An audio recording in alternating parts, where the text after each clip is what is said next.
Hello, hello. It's Ariel Ellis. I'm author of The Original Millennial, and I'm so excited to bring you another original millennial who is leading in business and community. I've been talking to a variety of different millennials from all across the country for the past several months, probably since August of 2015, and really in high gear to produce the book, The Original Millennial, which features stories of millennials who are leaders in business and a lot of content and as it relates to our work and who we are, debunking the myths of that say that we are slackers, entitled, and narcissists, etc., that we're lazy, all that crazy stuff. Well, that may be true for some, but there's a segment of us who are extremely accomplished. We're extremely committed to our communities, and we are highly capable of leading this 75% of the workforce that is ultimately going to be fully millennials by the year 2025. Some studies say 2020, perhaps in the next 5 years, but fully by 2025, 75% of us will be in leadership in the workplace. So that's something that is a major thing for us to be able to talk about and to be able to highlight and let you know in advance before 2025 who some of those leading people are and who they will be. I'm really excited to introduce to you Ashley Nealy. Ashley has a huge background, a really interesting detailed background, and she really kind of does it all. But I'll give you a little bit about who she is, and I'll let you get a chance to let her have a chance to share with you what she does and who she is. Ashley Nealy is the web team lead for the United States Department of Treasury in the Office of Treasury Inspector General for Tax Administration. That's a long title. I mean, she has a very important job. But Ashley provides and leads web and application development services to support the mission of this agency, which is to protect the integrity of the nation's taxpayer system. Very important, and to know that there's a millennial in that role is very key. Ashley is also an entrepreneur. She's founder and chief creative officer of Mindly Maven, a creative solutions company specializing in web and graphic design. So she started with the agency that she works for back in 2010. She's gotten a variety of different awards. She's also has established a fund at Kennesaw State University that advances the teaching of science and mathematics in Georgia's K through 12 schools. Again, very accomplished here, giving back to the community. Her work has been recognized across the country. She's been named by SkilledUp.com as one of 5 female web developers, that you should know on Twitter.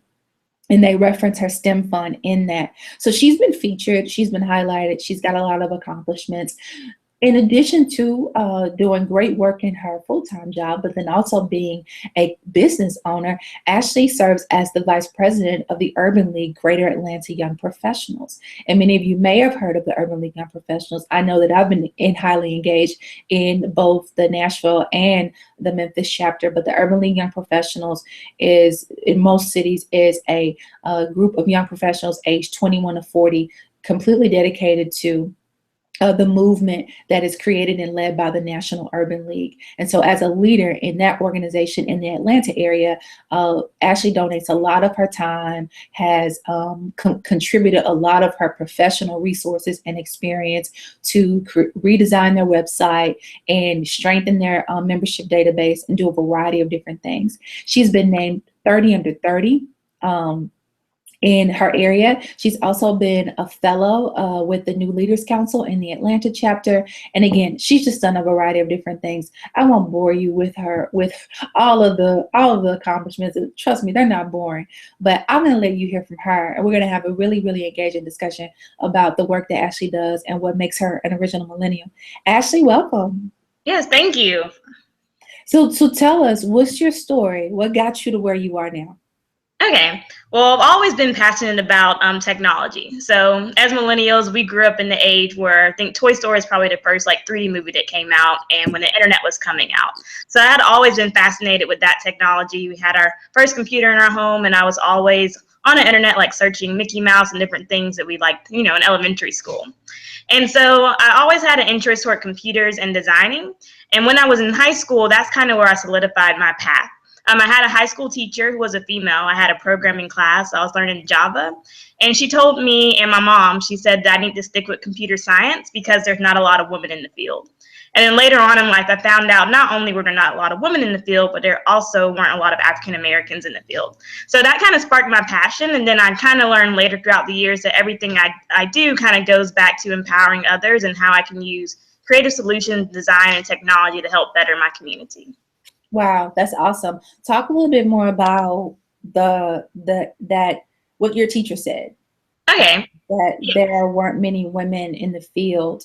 And I'm making the assumption that may have been, what, 10, 15 years ago? Right, yeah. So that was almost 10 years ago. And even in that class, there weren't a lot of people in that class. I think there may have been only 4 people or 5, and I was the only female in the class. So that kind of already gave you a picture of it. And then going to college, I also experienced the same thing. Most of the people in my class were older men, and a lot of them actually returning from the workplace to just get a degree. But there were not many women that I could go to in technology. And I think there was just a negative stigma that people had about technology or coding. It was associated with being nerdy or geeky. And so not a lot of women actually go into those fields. So especially technology, I think we probably make up, I think it's at less than 25% in the workforce, and African Americans less than 3%. So I always wanted to go into that field, and kind of like what you're doing, breaking the stereotypes of original millennials, I want to break the stereotype about what a person in technology can look like and do. Yeah, that's really interesting. Speak a little bit more to that. I mean, because, we've seen a lot of conversation about Google and Apple, even Twitter, etc. Those companies not having a balance in the number of people of color who work for them. We've also seen, of course, the consumer numbers of people of color who are customers, but that balance isn't necessarily there when it comes to the number of people of color who work for those organizations. How do you think millennials can impact those numbers? Okay, I think that we have a unique advantage because, as I said, I think there's 2 sets of millennials, one that kind of already grew up with technology. So the other set, the younger set, they already have technology. But to know that those are actual real jobs that they can have. I had visited a middle school last year, which actually sparked me to start the fund. It was an inner city school. It was in Atlanta, and none of them had ever really heard about STEM or even about that there was jobs that people could get paid for to make websites. But everyone could raise their hand and say that they have a favorite app or they had a smartphone or use the internet, but they didn't know that there's actual jobs associated with that.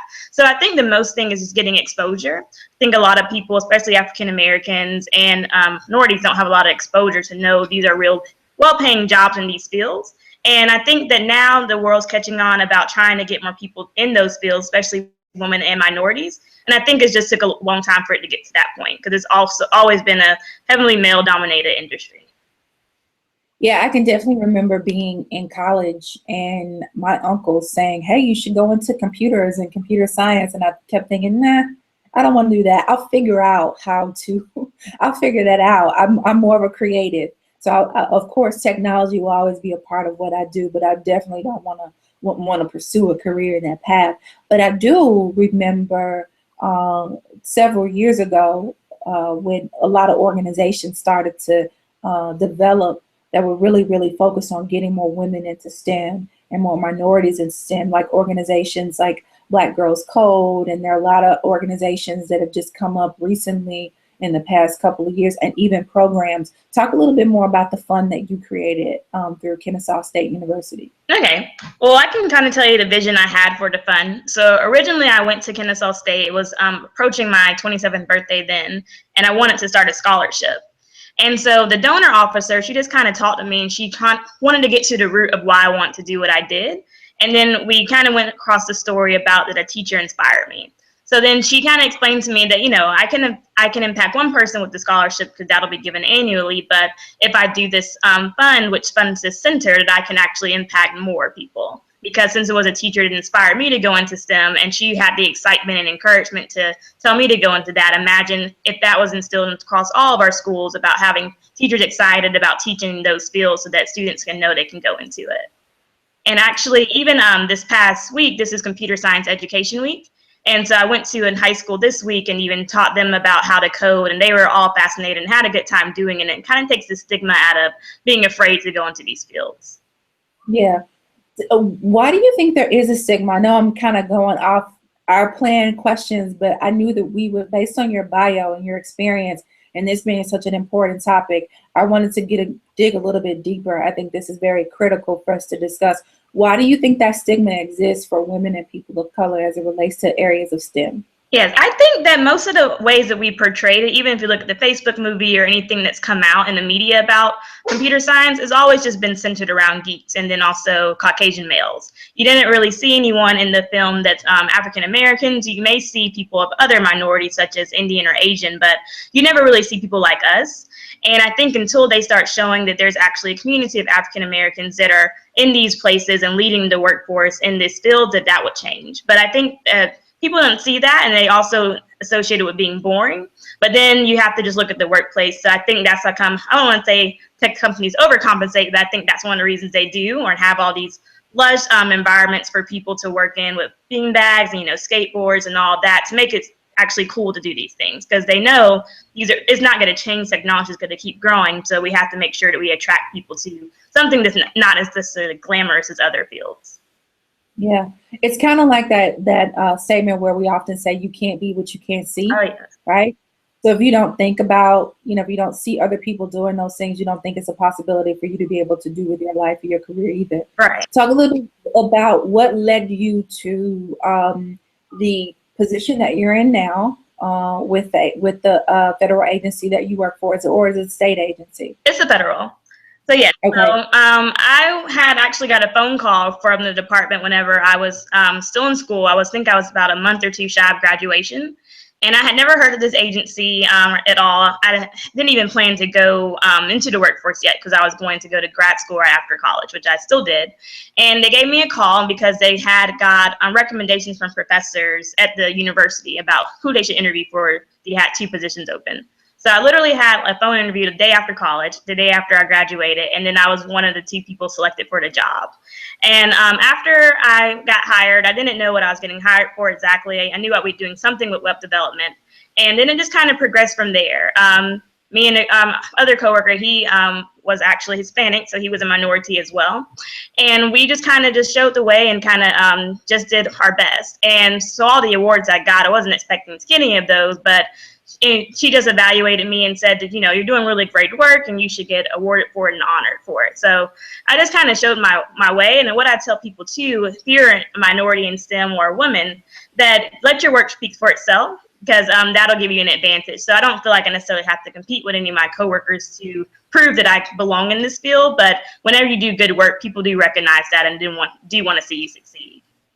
And this is your agency that you work for. It's a government agency, but it's related to taxes. I mean, how do you relate that to other millennials and even to younger kids, perhaps, who are part of the programs that you have for your fund, or just your friends? How do you tell your friends what you do? Okay, well, I do 2 different ways. So for the kids, I'd say I ask who likes money, and everybody usually raised their hand, and I say my agency is the one that prints the money. So not my particular office, but Department of Treasury controls all the money. And what my agency specifically does, we're an inspector general over the IRS. So you can kind of think of us as the auditor of the IRS. So whenever something bad comes out about the IRS, usually it's my agency that's saying that. And so my job in particular is kind of getting the word out. So I maintain our public-facing website and also our intranet and communications that way. So every company, of course, has to have a website. Most companies do. And there's also, someone associated with managing that and that whole process. So it seems as if your full-time job is pretty fulfilling, perhaps. And over the research that I've been doing about original millennials, a lot of our work is centered around, or a lot of our chosen career paths are centered around how gratifying they are to us. And many of us choose to start companies because we don't get the gratification from our full-time job. But it seems as if you're pretty secure in that space, but you still started your own business. Tell us why you did that. Yes. So I guess I've been designing websites since I was in high school when I first learned how to use Front Page. And so my first client was my church. And so I had made their website for me It's not the same website anymore. That was really ugly back then, but it was state of the art for that time. And so even during college, I would also do like some graphic design projects and also get booked for doing web design. And then after I got my job with the agency, I kind of stopped. So I didn't know that, it would be possible to actually juggle doing websites for other people in addition to my full-time job. But I just kept doing like, pro bono work for people, and somebody encouraged me to do a business. She said, you should start a business. You're really good at what you do. And so I hadn't did web design in a while, so I was kind of afraid to, because, technology is always changing, and the way I had learned to make websites was a little outdated. So I just decided to just refresh myself and just, stick with the basics and doing what I knew how to do to actually get back into it. And so I wanted to still be able to give back and to do that on the side, because I knew there were people that I always wanted to help. So you can only help so much with my federal agency, but also want to be able to help anybody that had a need for any web or graphic design. And that's why I started the business, so I could have that fulfillment outside of work as well. Yeah, that's important. I think, and that's key. You are truly an original millennial, because that's what we do. If our full-time, if our business that we own is full-time to us, we try to find the complete personal fulfillment in that as well, and gratification in that. But if we don't find it in our actual full-time job beyond our business, we'll create a business, right? Mm-hmm. So that's definitely a pattern. And that theoretically has been seen in research over and over and time and time again with millennials. Talk a little bit more. You said that you had done a website for your church, and you've done some other things, and you want to be able to give back. Talk a little bit more about how you merge purpose and profit. Okay. Well, I guess it seems like every committee I ever joined, no matter what the organization is, I always got drawn to like making the flyers for the event, or making the website for the organization if they didn't have one. So somehow I always got into those roles, but I didn't necessarily connect the dots until much later, seeing there was a pattern on always doing something creative or coming up with some type of creative solution to help. So that's how I knew that was my passion, and how I could connect that with purpose. I knew that not many people can do what I do. Everybody can't do web design. Everybody can't do graphic design. And that's a need that pretty much everybody, I think, on the planet has. You have to get your story out there. You have to be able to broadcast that. And also that helps you get even more resources. So anyone I can help with web or graphic design, I always do, and always try to give back using that. But yeah, I didn't connect the dots until much later, seeing that that was a common thread and how I always chose to get back in some form or fashion. Yeah. And now graphic design and web design is something that is still a necessary service, and it's always going to be a necessary service. I don't care how many websites are out there where you can make your own. That's great. But especially for me as a PR person, branding is so key, and branding is very, very critical to the clients that I serve. So with my skills, you don't want to depend on me to build a website. You want to I have to be able to get someone who works for me, or someone to be able to be connected with one of my clients in order to create those graphics that translate into a strong brand for them, and to be able to create that website that is their first stop for information for their organization. So those things are key. And so that's always going to be a valuable place for us. And we know that a lot of millennials end up going into that field as well, because we've got more majors. For instance, I teach public relations, and in our department, for our students, our major specifically, the graphic design class is a requirement, and then the social media class is an elective, right? So that's so important for specifically students who have a certain major, but ultimately it has become an industry that is in high demand. Right. Yes. So talk a little bit more about your, some of the challenges you face. You work in a federal agency, right, full time, and then you have this business, right? How do you balance it all? And then are there any specific challenges that you face in either working in this government agency? Because I've done some research on government agencies, and the numbers of millennials and how that works is really interesting. But then also as a business owner, what challenges have you faced?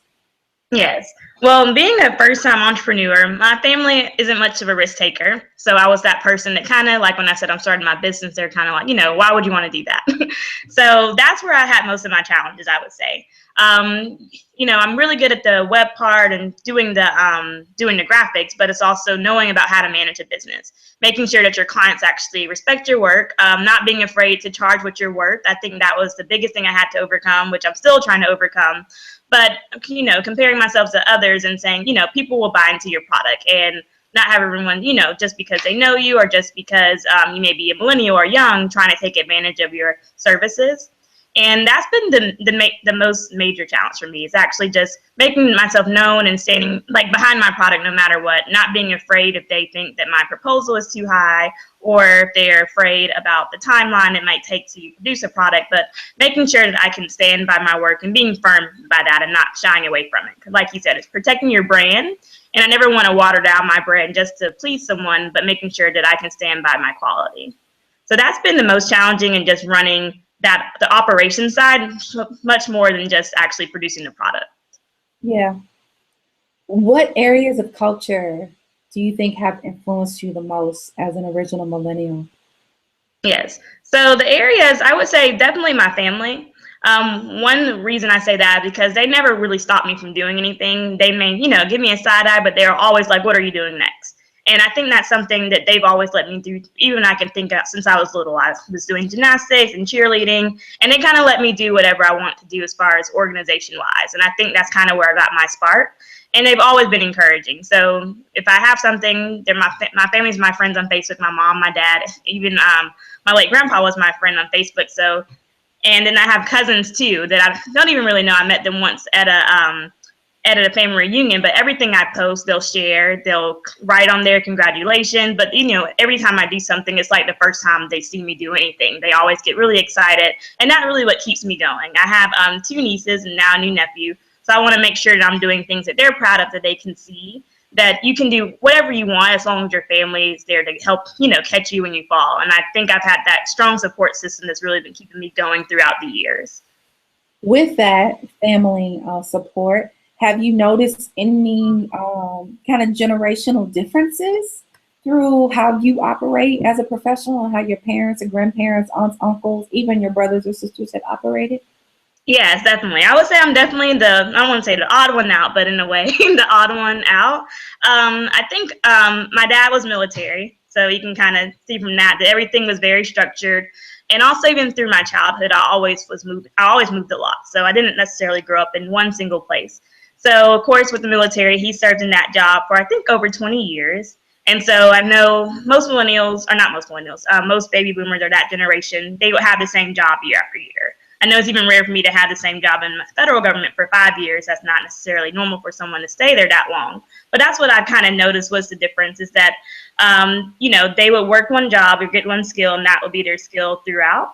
I think that the only reason I could stay where I am this long is because they give me a lot of flexibility. Since I work in technology, I'm not stuck doing the same job over and over again. I always have to learn something new or repurpose my skills to go with the trending times, or if we have a new laptop or new software that comes out, I always get to learn something new. So I think that was the major difference. Even my sister, she's a teacher.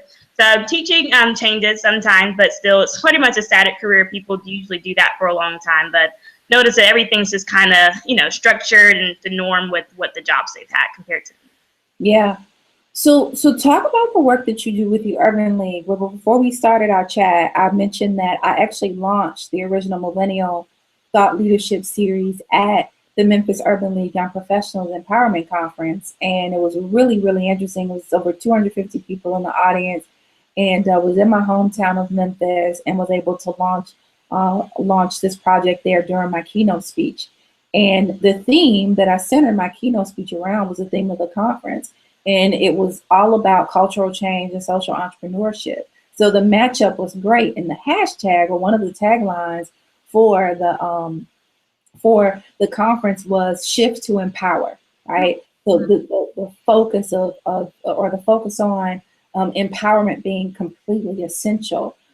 And it's very essential amongst original millennials, and how we need to be able to not only support each other, but kind of, give each other a nudge or a push whenever needed.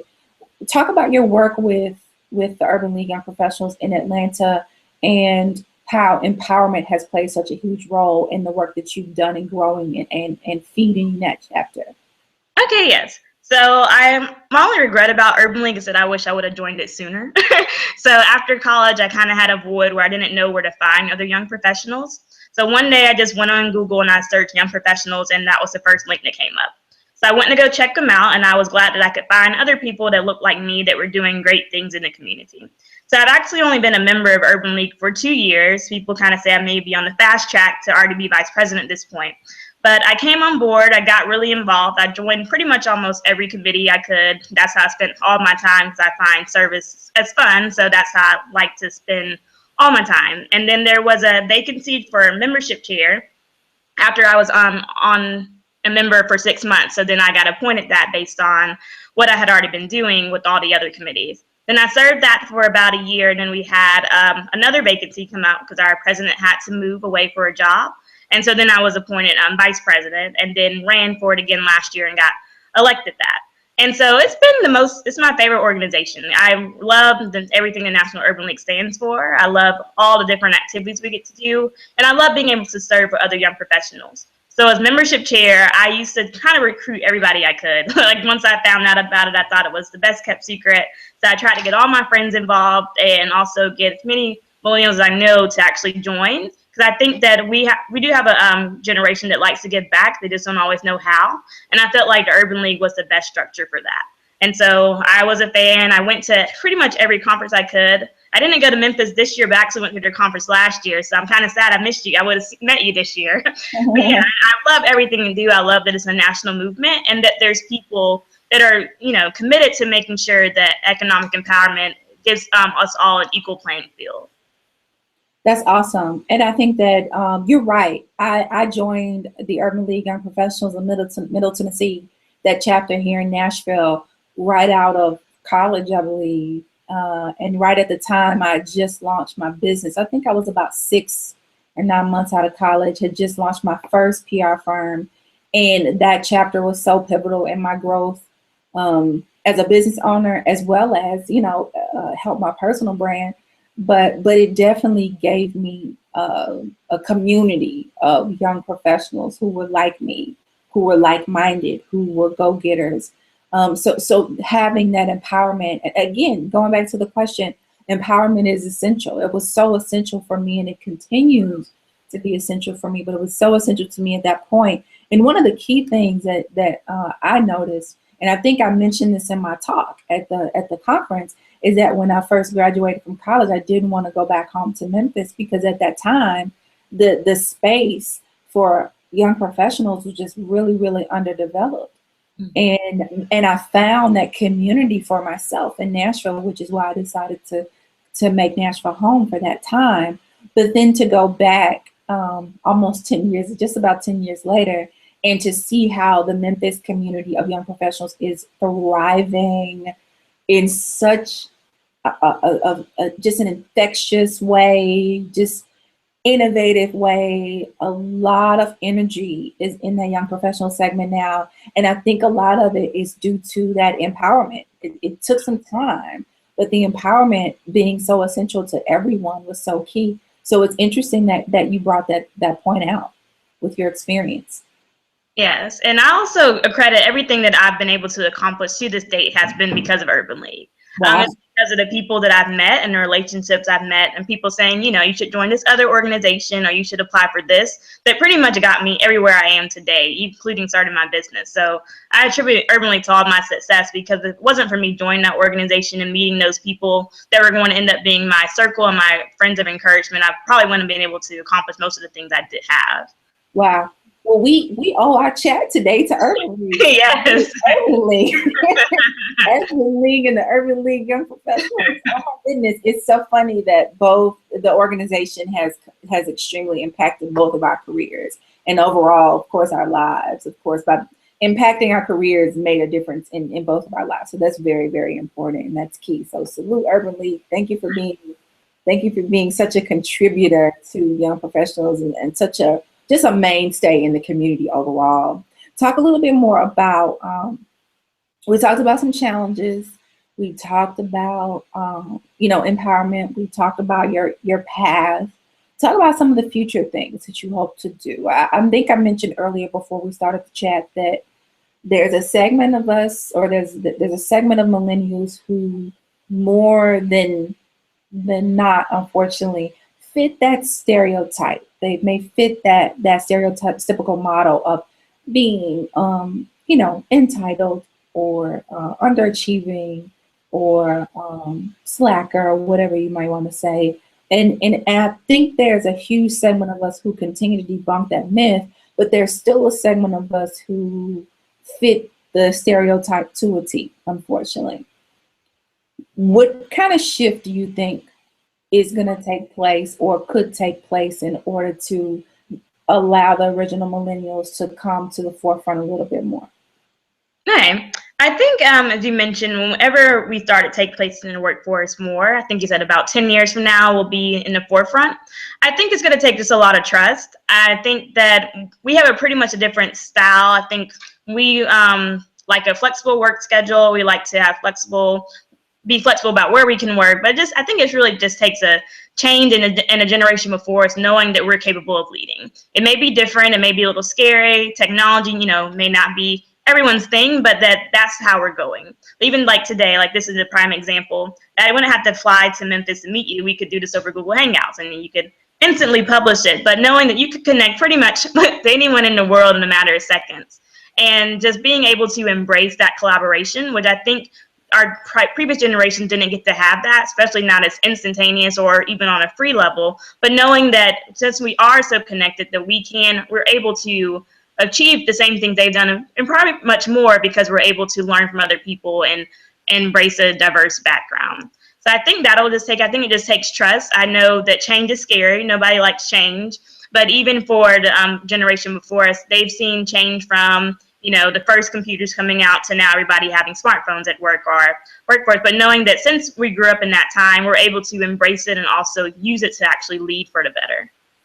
That's awesome. You're right. And I think that we have figured out how to use our tools to, as I like to say, our tools and our experience to use profit to fund our purpose, or use purpose to create profit. And I think that is that's definitely one of the things in the original Millennial, the book. But it's also one of the things I think overall it couldn't be a theme in the book if it wasn't a theme in our generation. Research continues to show how we are giving back to our communities, and not just making, monetary donations, because of course we do have, some other issues as it relates. Numbers show different things as it relates to our financial well-being, but we're definitely contributing our time and our talent more than anything. And we're rising to the occasion as it relates to our influence in the workplace and even in the community. Ashley, what do you think makes you an original millennial? Okay, I think I'm original because I think that I keep trying to break the mold. I don't like the fact that we're called lazy. I don't like the fact that we're called slackers, because I know so many hardworking millennials that I choose to surround myself with. And so I think I fit that mold because I'm always trying to be innovative. I'm always trying to encourage others. And whenever I'm actually able to accomplish something, I want to make sure that I'm bringing others or my community up with me. I think that's what makes me an original millennial. That's awesome. That's awesome. So last question, I believe this is our last question, if I'm not mistaken. What song defines you as an original millennial? Okay, let me think a second about this one. I'm very bad with songs. Hold on. I would say,